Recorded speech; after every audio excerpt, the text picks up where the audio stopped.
Hello, welcome to Weatherwise. I'm your host, meteorologist Nathan Scott. I'm really excited about this episode because behind me, I have my favorite professor from Millersville University, and she is Dr. Yalda. Dr. Yalda, thank you for taking time out of your day to join me here on Weatherwise to discuss about everything meteorology in terms of college and what college students can expect to face over the course of 4 years.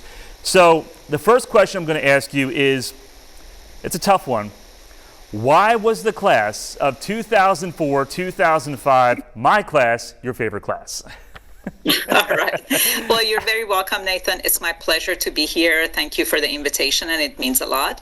Obviously, your class was my favorite because of what you just said. You consider me your favorite. No, but of all joking aside, meteorology students at Millersville University have all been special in so many ways in terms of performance, achievements, and just being good, kind people. So I'm thrilled to have had the chance to interact with all of you for the past 28 years.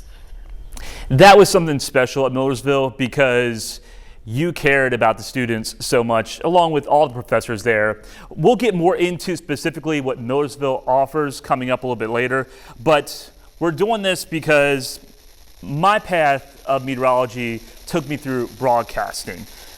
Yes. What are some other fields other than broadcasting that students can pursue? Sure. Meteorology is actually pretty good in terms of a field that has a lot of different applications. There are areas, for example, working for the National Weather Service, which is one of the other main areas that students go into, but there are also a lot of private sector opportunities that are not limited to broadcast. So there are a number of forecast companies that do what we call specialized forecasts, whether it's for the shipping industry, it's for agriculture, it's for let's say travel industry. So there are lots of opportunities there. There are also a lot of companies that contract with NOAA and National Weather Service for data, for producing specific products. So there are a lot of opportunities there. There are also opportunities to work for the airline industry, food industry, and of course, working in research areas at national laboratories and some of the laboratories that are associated with the universities to try to better our understanding of the atmosphere and related sciences. So that's just a snippet of all the opportunities, but there are many. Well, that's great to know because a lot of people may not pursue broadcasting. Times have changed and a lot of broadcasting careers are not as, I guess, common like you were seeing back in the 80s and the 90s and the early 2000s. So we know that pursuing the field of meteorology, pursuing this major, it's challenging. How can a future college student prepare for college, and what courses should they already have taken before choosing this major? Yes. So we always say that meteorology is actually the physics of atmosphere. So that means that there's going to be physics and some degree of mathematics involved. So I always recommend to students that if at all possible to try to prepare in terms of their mathematical skills. It doesn't mean that they have to take all the high-level courses in high school in preparation for college, but you can also prepare and in a sense, improve your mathematical skills through clubs and just side organizations and even learning on your own. There's a lot that can be done these days. As you mentioned, things have changed and there are lots of opportunities for students to learn on their own. There are a lot of open source courses and such. So I would say math and physics are the two most important areas. But I do want to mention, just because of kind of segueing from what we talked about in terms of career opportunities, because there are so many career opportunities that touch what I call meteorology as a field, there are a lot of different things that students can do and excel in that is not necessarily math and physics based. So they can still get a degree, but because of what they want to do, let's say they want to work for the insurance industry or they want to work as a meteorologist that works with emergency management agencies and decision support areas, they can be strong in other areas and not necessarily in math and physics. So I think we can maybe talk about this a little bit later, maybe as part of some of your other questions. But so I would say, really math and physics and writing skills are probably the most important. What can students expect when choosing meteorology as their major? What is the basically day on, day out type situation that they need to get used to when they are ingrained in this major? Sure. So just like I mentioned, we have a good number of math courses that the students have to take, but also a lot of the meteorology courses include math, because math is really the language that we use to explain what is happening in the atmosphere and all of the different processes. And as a result, it is important to expect a good bit of math and physics in all of the courses. But I always share that there are also applied courses, which means that it's not just going to be pure math and physics, but everything is going to be approached in the context of meteorological events and phenomenon. So there's a lot of applied opportunities. And also, we do have opportunities for students to get practical experiences in forecasting, in broadcasting, in research, so they can really kind of expect to have a combination of doing things and learning things in what we call the traditional classroom environment. So, and that kind of makes it exciting. When I was a transfer student and I went to the bookstore and I was getting the books on meteorology, it was a rude awakening because It just looks all Greek. I'm holding on to Atmospheric Science, an Introductory Survey by Wallace and Hobbs. And I looked at that book and I was like, am I going to make it through this? I have no idea what any of this means right now. And I would say the one thing that I had to learn quickly was I had to learn how to study. When I was in high school, I didn't have to study because it was pretty much just vocabulary. When you have to derive equations and memorize equations, it got really tough at times, and it made me question sometimes, was this the right path for me to take? Yeah. And what you bring out, I think it's important for really any student entering college, because there is a bit of difference. I experienced the same, by the way, as just like you. I didn't have to study much in high school, and college was a rude awakening. I remember, not doing well in my first semester, and it was basically learning about this transition, that there's a lot of terminology, there's a different way of approaching things, and also things move at a faster pace. I don't believe that. You did bad in some courses? No way. Yes, I did. I will share with you offline. I look forward to hearing that. Well, I actually was on academic probation the first semester because I just didn't apply myself. You're in a whole new environment, you're trying to make friends, and also you're trying to learn this new way of studying, and I just did not put everything in the forefront of focusing on the classes, on the major, because you had to study, and it took 4, 5, 6 hours a day to really nail down these equations and everything. So with that aspect, if a student is struggling and they're saying, I don't know if I can make it through this, at what point should they change and pivot their major? Yeah, that's a good question. I think that it's always a very good idea for a student, no matter which institution they're at, to seek advice from their academic advisor or some of the faculty in the program and try to gauge where they are. So I think, as you yourself know, as an individual, we know when we're doing well or we're not doing well, or progressing or understanding the materials. But I think it's always good to have that conversation because of the way this field is, and there's so many connections to other areas and other disciplines. It's always a good idea to talk with someone at first before making that change, because sometimes that pivot may not be as drastic as completely changing the major, but it may be just making some minor changes along the way. But I would say in general, probably the second year for students that start as a first-year student in a 4-year program, by second year, you would have a pretty good idea where you stand understand, and that would be a good time to reassess and think about where you are, what are your interests, and where you might want to be. As a transfer student, I would say same kind of thing. After the first year of transfer, because you're already coming in with credits and classes, you kind of know where you are and you can gauge that. But again, I want to stress always consulting with a faculty member or an academic advisor before making that switch. I've had so many students along the way that ended up being really successful because we had that conversation and we were able to tailor their interest and align it better with their, everybody has a certain skill set and aptitude in certain areas that are, make them special, right? So it's important to kind of recognize those. And choosing the major, you have, say, 100 freshmen come in. How many actually make it through the entire major? It's a pretty low number, right? Yeah, so, typically I think our attrition rate is, it varies from class to class, but I would say we typically lose about 30 to 40% of the students that come in.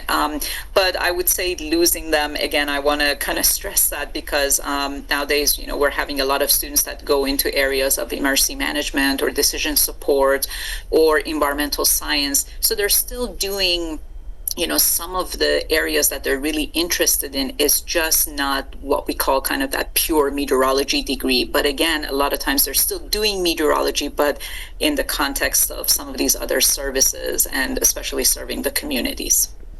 So if you still have a passion for weather, but not necessarily you want to get through the math and physics, you still have other opportunities to pursue.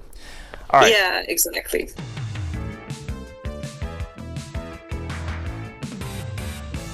Well, let's talk about specifically Millersville University and why this is the place that I chose and why it's such a great place for any student to choose. What graduates have found success coming through Millersville University? Do you have some examples? Sure.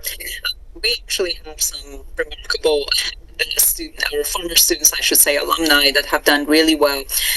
We have alumni that are working as scientists in MIT Lincoln Labs, working on the latest radar technology.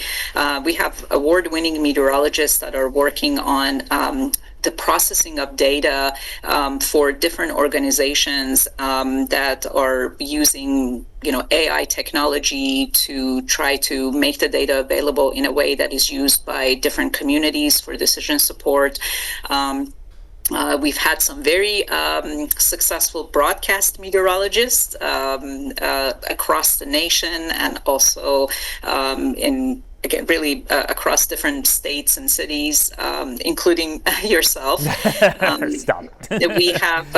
We have students that have pursued their doctorate and they're teaching at universities.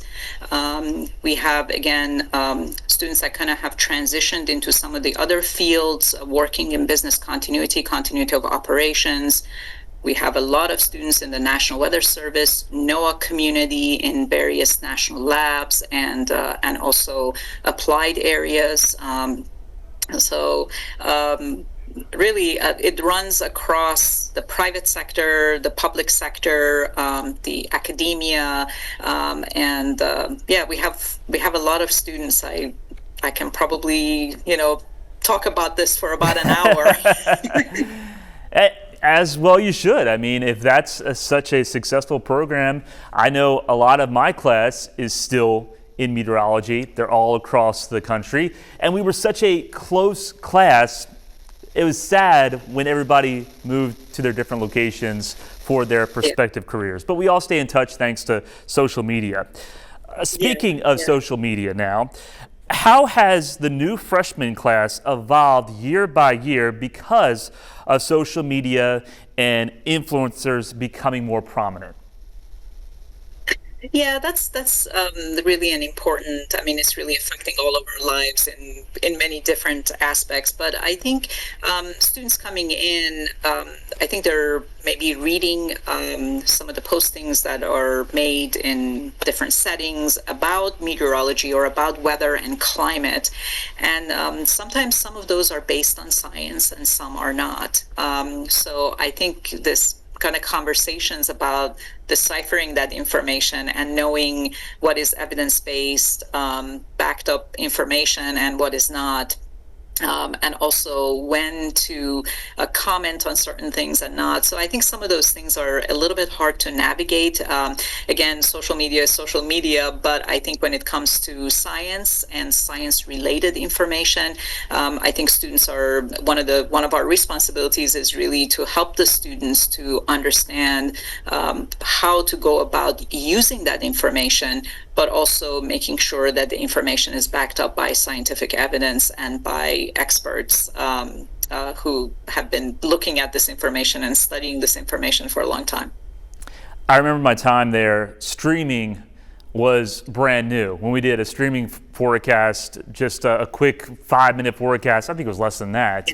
And now you have high schoolers doing it from their home. They're doing a whole weather presentation, and they're coming into college knowing all this stuff. What is the future of that, I guess I want to say? Yeah, and that sometimes is not sometimes often is very good because I see the students being so I kind of represented one side of it, but the other side is the technical side of using the social media and also many other technological tools that we have, and that's really useful. Yeah, I've had students that come in and they already know how to use all of the radar technology. They know how to access the radar data and satellite data, and I'm always amazed by it. So that's a big positive, and I think that actually allows them to engage quickly with especially this kind of major, which is very much based on technology.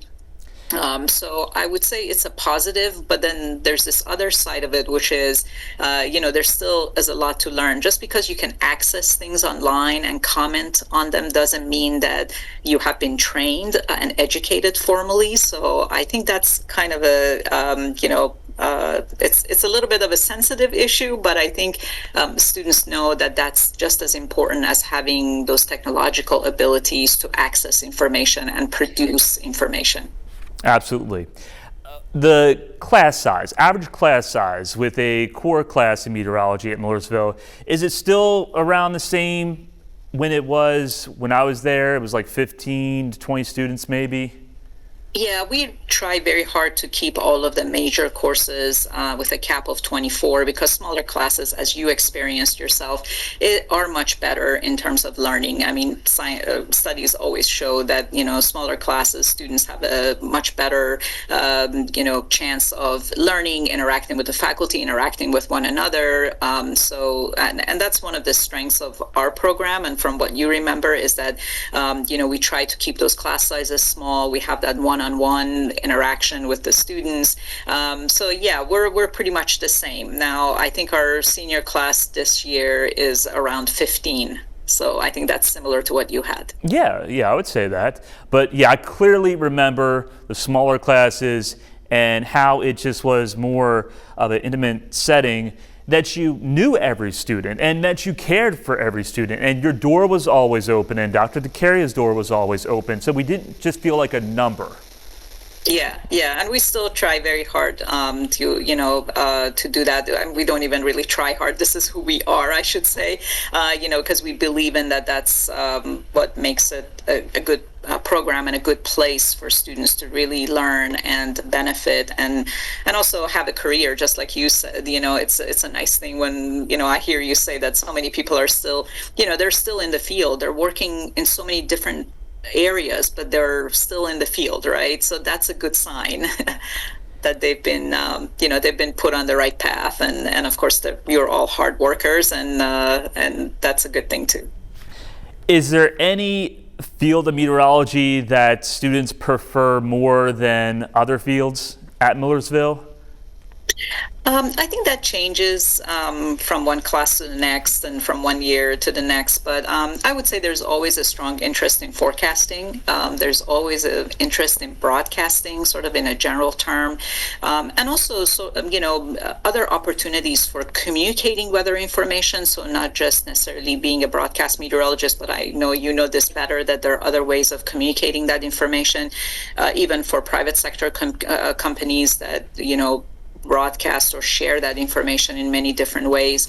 So I would say those two areas, and of course working for the National Weather Service, working for NOAA labs and different entities. I would say those are probably the most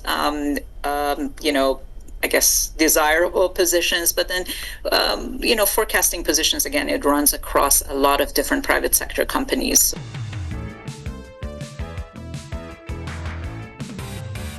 Okay, I got two more questions before we close things out here.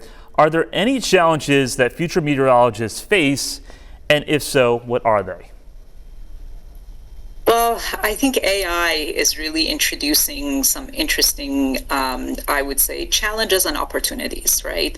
At least that's how we, talk about it in our professional settings, and that's how we talk about it with students. So I think the integration of AI, and as AI technologies are growing, there are chances that some of the positions in especially forecasting could be impacted because the way that we generate the forecast, the way we communicate the forecast, some of those steps could be changed as a result of AI integration.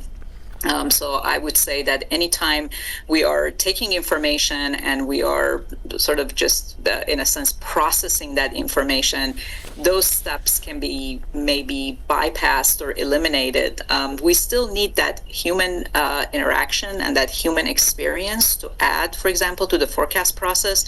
But some of the data processing and data even interpretation, some of that can be done by AI really well.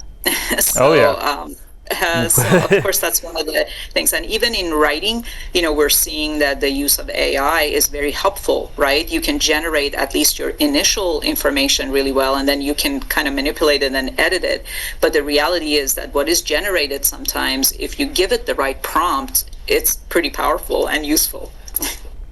It is, and like you said, it's a little intimidating, especially I think for broadcasters, because there are some stations in the world that are using avatars for broadcasting, and it's like, okay, is this coming to America eventually? So AI is definitely changing the game for so many careers. Millersville is very specific on research. I knew that when I got there. You had so many opportunities to go storm chasing and do research. One of the biggest research projects that comes to mind is the Vortex Research Project. Can you explain a little bit about that and also any future research projects happening? Yeah.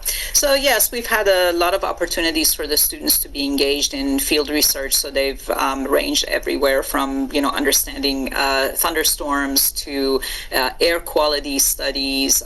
So we've contributed, and a lot of these studies, as you may remember, have been collaborative projects with other universities, funded through the National Science Foundation, funded through NASA. So they were really amazing opportunities. And some of them were not field research, some were information technology research. And we really believe in that by doing things, that's the best way you learn, whether it's in broadcast, in forecasting, or in research. And so we're continuing that tradition. And what's actually has been interesting is that for the past couple of years, we've had a student project called Tilting. It was completely initiated by students, and they did sort of public, trying to do public fundraising. And it sort of focuses on studying tornadoes. And they've been able to go out twice to do some chasing, but also to really gather information to better understand the structure of winds in the tornadoes. So that has been really good. And then we're continuing with some of our air quality research. And also we're doing some research related to sort of interdisciplinary in terms of looking at natural hazards, and trying to understand whether or not, what we can do better to make the community be better prepared in the face of natural disasters. So we're doing, a lot of community-based research in addition to the field research, to really, again, provide that broader set of experiences for the students as they go into their career fields. The Tilting project is really fascinating, especially here in Arkansas, where we always are dealing with tornadoes, and to figure out the tornado genesis like, why has it all come together in the first place? Why does this storm look like it's a beast that's going to produce a tornado, and then it doesn't, but this little cell produces something more significant that we weren't expecting? So research from Millersville and other universities definitely needed, and those grants hopefully continue to come in your direction. Is there anything else you want to add, Dr. Yalda, from what we discussed today? I think all I would add is, and I think you did such a nice job asking all the questions that you did to kind of create this thread that, meteorology is an important science. And the reason it's even more important is that, it's such a service to the society and the community. And we have connections and threads to so many other fields, from, decision support to business continuity, to making the shipping industry run the way it should, to airlines, to food, to even travel and leisure. And I think the service that you serve as a broadcast meteorologist, it's really important. Broadcast meteorologists are seen as trusted sources in a community. And so I think this idea of pursuing a career in meteorology can be really rewarding because there's so many different areas to go into. But there's always that kind of the sense of giving back and having that connection with the community is really rewarding and important. And I would say that to end with is that because there's so many opportunities, I don't think a student should ever be, in a sense, discouraged if they're maybe not as good in one area as they are in another, because there are so many different opportunities.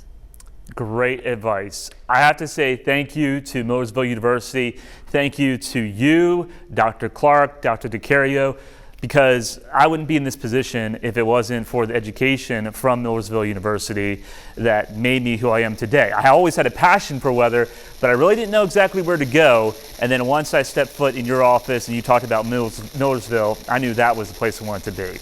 So that's wonderful. Yeah, and we're very proud of you, and really continue to wish you the best in your career. And thanks for being, I guess, part of our community and a friend. Well, thank you for joining me here on Weatherwise, Dr. Yalda. I really appreciate it. We'll have to do this again, maybe with some other questions. We'll just have to see.